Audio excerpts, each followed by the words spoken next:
The PC37X gaming headset from Mastrop and Sennheiser brings you into the game with an open-back design featuring angled drivers for pinpoint locational accuracy. Be heard clearly through the fold-down noise-canceling mic and enjoy the long-lasting comfort of large plush velvet ear pads. Now available in an all-matte black finish, so the headset looks as good as it sounds. For more info, click the link in the description and catch the drop before it's gone. What's going on, guys? Welcome back to the channel. So after testing the 4-year-old gaming PC that I found on Craigslist last week, I promised I would soon post a quick follow-up video to see if I could build a faster PC using brand new hardware with the same $550 budget. Now, with GPU and memory prices at an all-time high, buying used parts, particularly older components which haven't been affected by the inflation, seems like a good place to turn. At the same time, there's also a decent selection of current-gen hardware that gets you a lot of bang for the buck, so we'll be pitting these two approaches against each other today and seeing how they stack up. Now, while the Craigslist rig here didn't blow us away by any means, it was certainly playable, getting anywhere from 40 to 60 FPS at 1080p on medium settings depending on the game. And that was mostly thanks to the system's Intel Core i5-3570K and MSI Radeon HD 7850. Now it's up to me to build something faster. Now, obviously, this isn't my first rodeo when it comes to picking parts on a tight budget, but given the current state of the market, I had to be super frugal and strategic when choosing hardware for my build. My processor of choice was the new AMD Ryzen 3 2200G APU, which packs 4 cores and 4 threads, just like the Intel chip it's up against. A $99 MSRP makes this a tough part to pass up.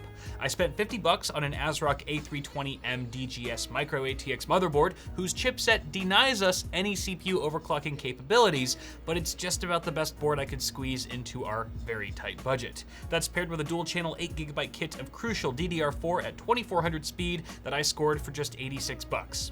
Quote-unquote, just $86.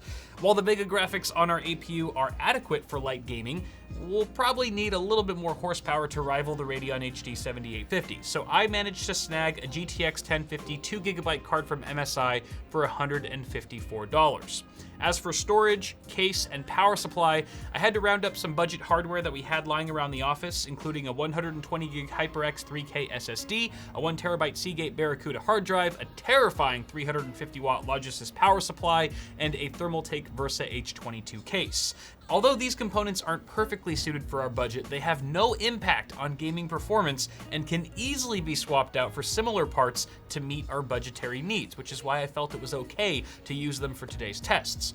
Tossing in a second-hand key of Windows 10 brings the total cost of our ideal budget PC to just north of $550.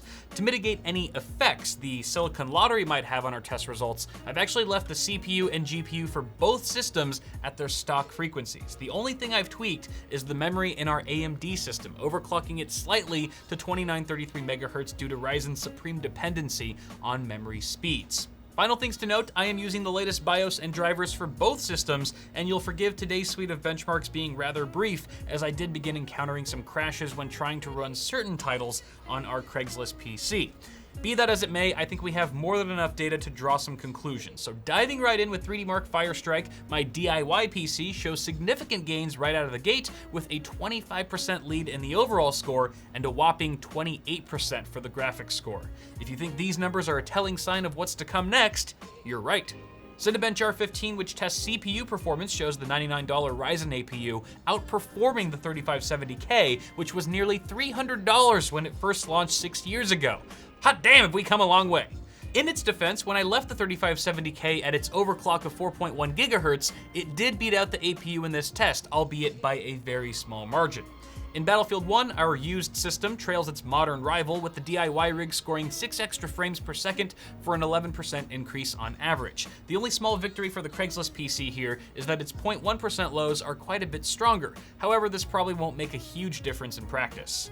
The Ryzen machine crushes the competition in Doom with a 36% lead in average frame rates while hitting the 60 FPS mark for its 1% lows. While the used rig can definitely handle Doom at this setting, we get a much smoother experience on the current gen system. Our last title was GTA 5, and we saw the continued trend of our AMD rig pulling ahead. An average FPS of 83 equates to a 38% gain, with 1% lows looking strong as well. Again, the Craigslist PC manages to score higher 0.1% lows in a futile attempt to prove its dominance. In the end, the Craigslist PC put up a good fight, but it just couldn't hang with the modern day system. It was actually really interesting to see just how similar the CPU performance was between the 3570K and the 2200G, but even if you can find one on eBay for dirt cheap, buying an Ivy Bridge chip in 2018 doesn't make a whole lot of sense when you can still get a well-priced CPU that does great for 1080p gaming, has a solid upgrade path, and sports a modern architecture that developers are currently optimizing their games around. On the graphics side of things, the GTX 1050 reminded us today how equipped it is for 1080p gaming as well, and the fact that it hasn't felt the full effects of inflation like many other cards makes it an accessible option for most users. The card also seems to pair very nicely with our Ryzen APU. Building a PC with brand new parts proved to be the better choice for today's little experiment, but the tables could have easily turned had we found a better deal on used hardware in our local area, and there's no real black and white here either. Using a combination of new and used parts might be the best option. At any rate, while these extreme price hikes certainly make a high-end gaming PC unobtainable for most of us, it's nice to know that we can still build a good entry-level system that handles full HD gaming like a friggin' champ. That's all I got for now, guys, but let me know if you're being affected by the market prices right now, and if you've somehow found a way to circumvent the situation. I'm sure we'd all like to hear about it. You can also toss me a like on this video if you enjoyed it. It helps us a lot. Get subscribed to the channel so you don't miss any more content coming real soon, and follow me on FLOATPLANE to watch all of my videos a week early without ads for $3 a month. I'll drop a link for it in the description. Apart from that, guys, thank you so much for watching. Have a good one, and I'll see y'all in the next video.